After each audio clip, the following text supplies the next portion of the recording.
The company Nvidia designed a special chip, the H20 chip, to sell directly to the Chinese customers that would comply with U.S. export restrictions. Back in April, the Trump administration banned it from being sold. Kind of part of the overall China trade escalation back and forth that we were experiencing. So they restricted magnets. We restricted certain semiconductors.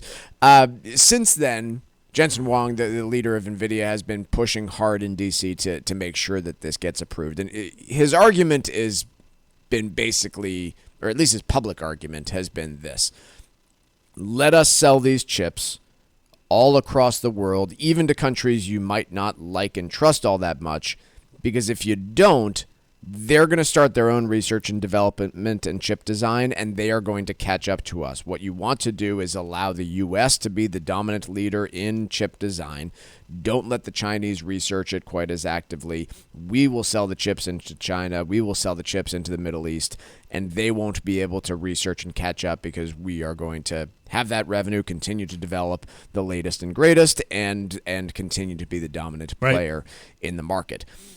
Whether that argument worked or whether this was just, part of the exchange we needed with China in order to get magnets back flowing into the United States, I'm not entirely sure. In either case, I can understand the argument. I can understand from the Trump administration why you allow this to go.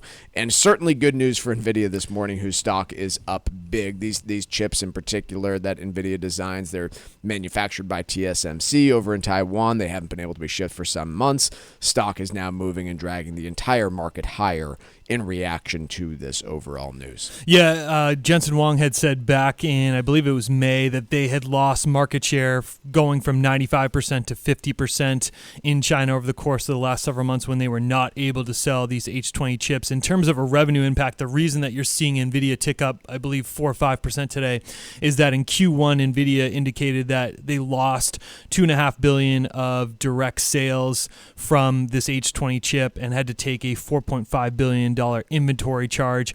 They were anticipating that it would be an $8 billion drag on revenue in Q2. So allowing this to resume selling would be a big boost to them from a revenue perspective. So certainly that's why the stock is trending upwards today on that news. Now, I'm going to take the other side of this argument.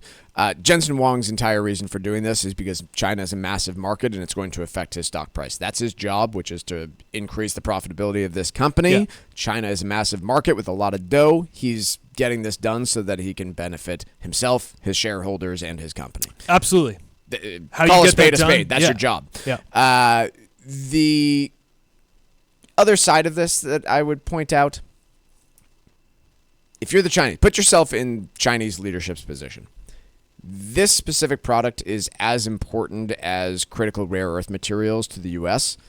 There is no way they're going to sit back and say, yeah, we're happy to have our entire supply of the latest and greatest semiconductors that power every new technology that we're going to develop, designed and restricted in terms of sales to us by the United States government. Not a chance. Mm-hmm. And so, as such, I want to turn to another big company who saw some big dollar signs over the course of the last decade. As a piece from the Financial Times points out, the title of the piece, which is a really good read, How BYD Caught Up with Tesla in the Global EV Race. If you're not familiar with BYD, they are now or soon to be the largest seller of electric vehicles and one of the largest vehicle producers in the world because they do more than electric. But in mid-2022, basically, this company was just starting to catch up with Tesla's technology and starting to make some moves. At this point, there's some evidence that it is better than technology that Tesla is able to produce. Tesla entered the Chinese market years and years ago. I forget when they actually opened up their Chinese manufacturing facility. But effectively, they saw the same thing that everyone else did, which is, hey, this is a massive market for us to be able to sell into. It also happens to be one of the best manufacturing countries in the world. So if we want to sell to other markets, it's a way to cheapen our manufacturing process. While other Western car makers were forced to form joint ventures with local groups, China kind of changed their investment rules and allowed Tesla to fully own and operate their Chinese subsidiary doing business in China via these two massive plants that were used to produce the stuff. And they kind of hoped that, hey, even though Tesla's operating, it's still going to give us the expertise we need to learn. Tesla accepted that risk. They knew that, hey, there's a risk of hardware and IP being transferred, but decided it was worth it. And guess what? A few years later, by all accounts, these vehicles are as good or approaching better. At least their claims are that they're as good or better than the Tesla EVs that are being made today. A few things that people have pointed to. One, they just recently in February announced announced their God's Eye, an advanced driver assistance system that's a precursor to fully autonomous vehicles. So that has been one of the main selling points of Tesla. They also announced a new battery charging system that's allegedly capable of adding a driving range of about 470 kilometers in 5 minutes. Right. My only point is this is only the latest in stories of major American and other foreign manufacturers, industrial companies, technology companies entering the Chinese market because they see dollar signs, having their IP ripped off, and then those Chinese manufacturers making either close to as good a product at a cheaper price or a better product eventually at a cheaper price, and putting those companies out of business, or at least putting their Chinese business out of business, right? Like, China's ability to rip off Ford's technology 30 years ago did not put Ford out of business, but it pretty much put them out of business in China.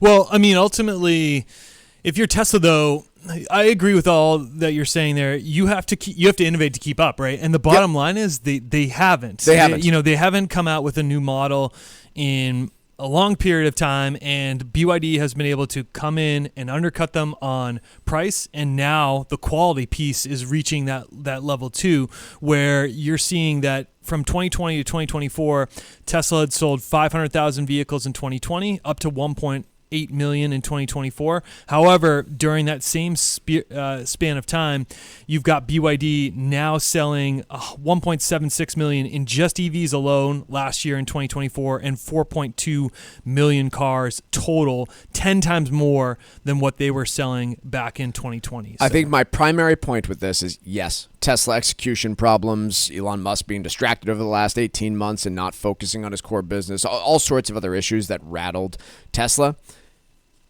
There are dozens of dead companies or dying companies that face the same thing. Go to China for the dollars, have your IP ripped off. If we don't go in eyes wide open with Nvidia and their own products entering the Chinese market and how that IP is going to get ripped off, again, they're not manufacturing in mainland China. I think that there is a severe risk of that happening, and I think, I don't think it's going to put Nvidia out of business. But if you're China, you have one goal when it comes to the semiconductor industry. Learn how to design and manufacture these things domestically so you don't have to be dependent on a U.S. company.